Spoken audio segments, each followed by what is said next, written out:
He died in my arms, and I keep his memory on me, on my person at all times. Health officials say the number of lives lost to drug overdoses climbs each day in Alabama. More on the push to make a life-saving medicine more widely available. More than a dozen students became sick Tuesday after eating candy while at school, where authorities in Birmingham say that candy came from. Plus, oh, I'm nervous. I'm terrified. We can't afford to put a down payment on another car. We can't afford extra payments. People across North Alabama are sharing those same concerns after a national used car dealership closed its doors for good. I'm Mariah Wiggs live with what those car owners need to know. We won't be able to see her get married. I'll never be able to hold one of her children. All of that has been taken away from us. 4 days after a deadly mass shooting at a 21st birthday party, the family of one of the victims is speaking out. I'm Mariah Wiggs in studio with how a life is being remembered. His progress has been nothing short of miracles. A boy in Minnesota back with his family after surviving a boat crash that threw him into the Mississippi River. We have more on what his family is calling a miracle. We do not need to be locking people up for a plant. several North Alabama groups are calling on lawmakers to address issues in Alabama's prison system. More on their call to action. Several viewers have reached out to News 19 saying they're dealing with unlivable conditions at home. Find out what city and state laws exist to protect your rights as a renter. For the first time in 20 years, a libertarian is on the ballot for governor in Alabama. Hear from that candidate on the uphill battle he faces. How y'all go around with this stuff. And parents at a local middle school outraged after a teacher supposedly used a racial slur in her classroom. The actions they are demanding school leaders take. A major technological upgrades and some much needed attention coming to 565 in Huntsville. What drivers can expect. And another federal indictment has been issued in connection with the January 6th Capitol insurrection, and another North Alabamian is involved. Folks in Madison County still seeing delays in their recycle pickup. I'm Samson Tamajani with whether we'll see the city of Huntsville step in. Is there a bombshell about officers who knew about the accused assassin while JFK was still alive? Well, let's see the records and we can decide. It's been almost 6 decades since the assassination of former President John F. Kennedy, and questions still surround his death. One man's push to know more. Here's a live look at our nation's capital right now, where a rise in threats of domestic terrorism prompts the Justice Department to launch a new unit to investigate. Coming up, what experts say they are most concerned about this year. Online court records show a wanted Huntsville man was arrested in California on child abuse charges. U.S. Marshals arrested Stephen Flanagan on October 6th. Flanagan was wanted by Huntsville police for allegedly torturing and abusing a 5-week-old infant that was left in his care. A report shows the baby suffered skull and rib fractures and that the baby is still in critical condition. Flanagan is currently being held in the San Diego County, California jail without bond. The Huntsville Police Department says it is working with the district's attorney's office to have Flanagan extradited back to Madison County. Jimmy O'Neill Spencer is charged with killing 3 people in Guntersville in July of 2018. Next week, more than 4 years after the killings, he is set to go on trial in Marshall County Circuit Court, and prosecutors are seeking the death penalty. Spencer's lawyers say he is intellectually disabled with an IQ around 70 and should not be eligible for the death penalty if he is convicted. Prosecutors say Spencer refused to meet with a state doctor for testing, so that issue should be off the table. The court will take up the question of Spencer's death penalty eligibility Monday morning. Jury selection should begin after that.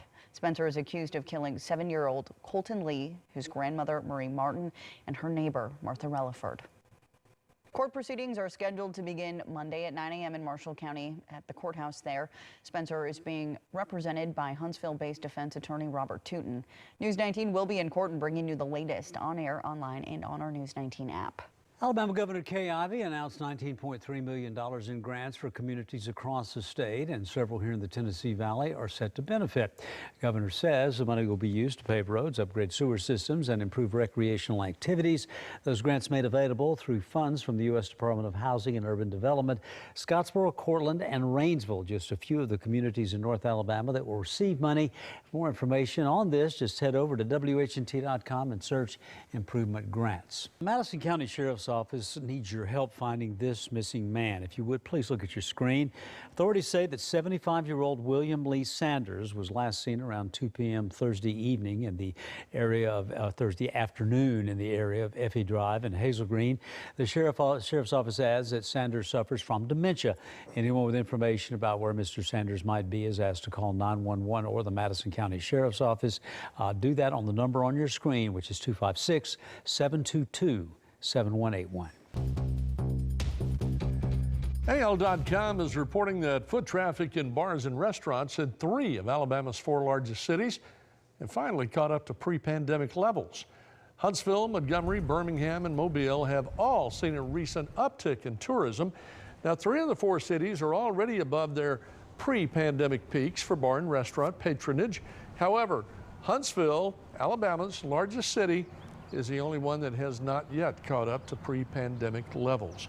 Traffic in Huntsville bars and restaurants is still down 4% since before the pandemic. Well, the World Health Organization says new coronavirus cases fell 9% globally last week. Deaths remained stable. The United Nations Health Agency reports 6.5 million COVID-19 cases were reported last week, with more than 14,000 deaths. However, COVID cases are on the rise in this country.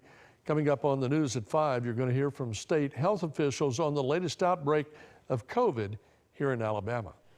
Meanwhile, a lot of kids are playing catch up when it comes to developmental milestones in the midst of the pandemic. Next, our nation's Dina Baer spoke with speech and language therapists about how it's affecting our little ones. Now, clinicians with the American Speech Language Hearing Association say reasons for the lag in development are likely multifaceted, and they encourage concerned parents to get an evaluation from a local early intervention program or school. Now, we have some resources for you on WHNT.com. Just search for speech issues. Caught on camera, the wife of an off-duty Decatur police officer taking to Facebook to share this video captured by the family's doorbell camera on their home. It shows the interaction between her husband and a man Decatur police identified as Gregory Hill. Now, in the video, you can hear what sounds like her husband firing shots at the Jeep as it drives toward him, driven by Hill. And Decatur police confirm Hill was not hit by any of that gunfire. Authorities arrested Hill and charged him with attempted murder and booked him into the Morgan County Jail with a cash bond of $1 million. Decatur police say the officer is walking and doing well. We have a lot to talk about this morning. We're going to go ahead and start with breaking news. What you're about to take a live look at is this is an accident that we've been tracking for a while now this morning here. You can take a look at this. We have crews on the scene at 565 where one of multiple accidents has taken place. You can take a look at that, and we're going to zoom in and so you can actually see where one of the accidents is. This involved 7 different vehicles, one of those an 18-wheeler. We know one person has critical injuries. I think 2 others were injured because of that. And as we zoom in, you can see that they have stopped traffic. That shot, there we go. It's back up, it looks like. So they have stopped traffic in that direction. We have seen a little bit of movement, so we're not sure. We know at one point they were funneling people what looked like into the median to get around this, but it appears that they have stopped that again. Breaking news this morning out of Britain. British Prime Minister Liz Truss has resigned from her position after a vote in the House of Commons ended in chaos. That vote surrounded a disagreement about the future of fracking for the UK, but her resignation comes as members of her own party call for her to step down after taking office not even 2 full months ago. A parliamentary vote Wednesday evening ended with members shouting and swearing at each other, some even claiming they had been physically manhandled. Members of her own party were increasingly calling for her to step down after support for the Premier collapsed soon after she took over for ousted Prime Minister Boris Johnson. Breaking news, one teenager has been arrested after a threat was made to Douglas High School earlier this morning. The Marshall County Sheriff's Office confirms a threat was made to the school. An 18-year-old student, Jeffrey Wilson, was arrested. The student was not on campus when that threat was made. Once he was found and interviewed, he was charged with making a terrorist threat toward the school and taken to the Marshall County Jail. Of course, as this story develops, we will continue to bring you the latest on air on WHNT.com and on our news app. The application process is now open for Alabama's medical cannabis business licenses. That tops News 19 at 4. I'm Emily Forrester. And I'm Jerry Hayes. This marks the beginning of the journey to make medical marijuana available to patients with specific diseases and ailments. Now, the application process opened this morning, and already dozens of applications have been submitted. We have team coverage this afternoon on what the medical marijuana business could look like in Alabama. We start in the studio with News 19 investigative reporter Dallas Parker. Dallas, you spoke with the Alabama Medical Cannabis Commission.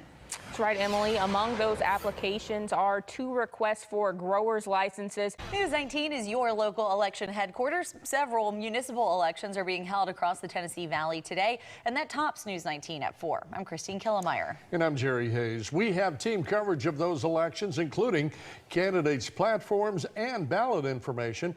But we begin our reporting here in our News 19 studio with Brian Lawson. And Brian, there are 2 competitive Huntsville City Council races, but the race that's seen the most money poured into it is for District 4. Where do things stand? Yeah, that's right. You know, the polls are open until 7. Well, first at 4 this afternoon, former Limestone County Sheriff Mike Blakely now appealing his conviction of first-degree theft of property and use of official position for personal gain. Blakely was found guilty in August of last year of using his office for personal gain and regularly borrowing money from the safe that held Limestone County Jail inmates' funds. He was Alabama's longest-serving sheriff at the time of his conviction. Now, former Sheriff Blakely was prosecuted by the Alabama Attorney General's office. And the AG's office responded this week to defense calls for Mike Blakely's conviction to be overturned. News 19 Chief Investigative Reporter Brian Lawson joining us now in the studio. And Brian, really, this case has had so many twists and turns. What's the appeal focused on right now? This is video of the aftermath of a Russian attack on a Ukrainian children's hospital and maternity ward. Authorities are still trying to establish just how many people were wounded or killed from this attack. Ukrainian President Volodymyr Zelensky wrote on Twitter saying, quote, "People, children are under the wreckage. Atrocity. How much longer will the world be an accomplice ignoring terror?" End quote. Stuck in the heart of this conflict, more than 2 million Ukrainian refugees who have fled their country in the last 2 weeks. Refugees are crossing to neighboring countries to the west, such as Poland, Romania, Slovakia, Hungary, and Moldova, packing up their whole lives and carrying with them what they can. Trains, roads, and other means of escape out of the country remain packed with traffic. Back here at home, News 19 tracking the effects of the Russian invasion and what our community is experiencing. We begin our local team coverage with rising gasoline prices in our area. Thanks for joining us for News 19 at 4. A powerful line of storms pushing into northwest Missouri Tuesday night, delivering gusty winds along with tornado warnings. Destroyed home near St. Joseph appears to show microburst damage, with only a nearby house suffering minor damage. The roof was ripped off, thrown into a power line, and then on into a cemetery. This roof is not here anymore. Yeah, that's our living room and our dining room, and then the kitchen is over there on the left. God, terrifying. Thankfully, no one injured, but those 2 houses were extensively damaged, as Jerry just mentioned. The National Weather Service is investigating how powerful that microburst was. Those storms are moving our direction. That tops News 19 at 4. Thank you for joining us. I'm Christine Killemeyer. And I'm Jerry Hayes. Going to show you some video from earlier that we shot today on the Tennessee River, and you see that wind just pushing all of that water toward the shore. And of course, those storms are going to be moving east right across the Tennessee Valley. And again, we are bringing you team coverage of these strong storms moving into our area. Our team tracking weather conditions out in the field and providing us with real-time updates. And we start our coverage with Chief Meteorologist Danielle Dozier. So Danielle, what is it that these strong storms have, and what are the biggest hazards out there right now? Yeah, so the biggest hazard is going to be that wind and that straight line wind damage potential as these storms roll in later on tonight. We're also looking at the threat for some tornadoes. This is a live look right now.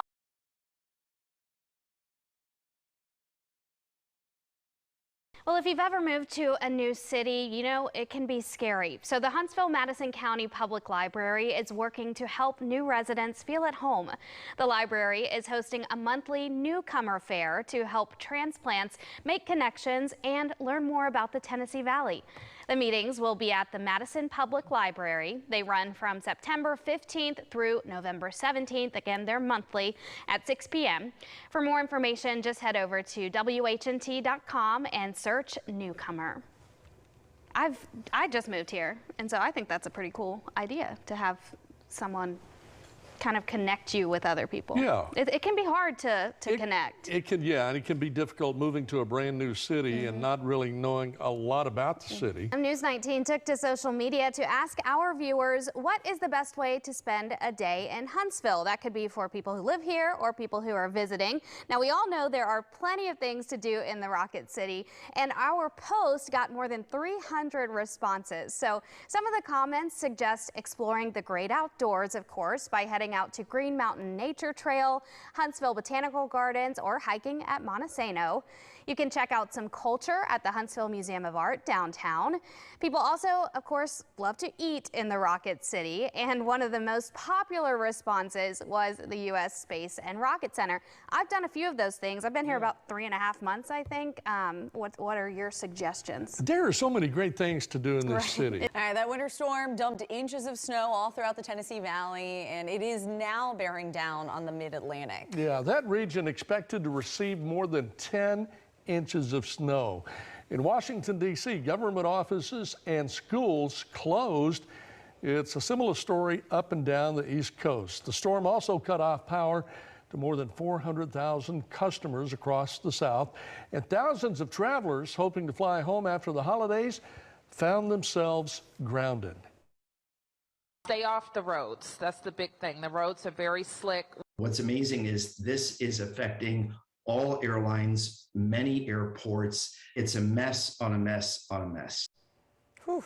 Forecasters say that storm should subside by late today as the low pressure system tracks out to sea. Meanwhile, here at home, our viewers, not the only ones struggling to make it to work today. This is our wonderful 4 o'clock producer, Channing, trying to dig his car out of the snow. He's very resourceful. He found a dustpan.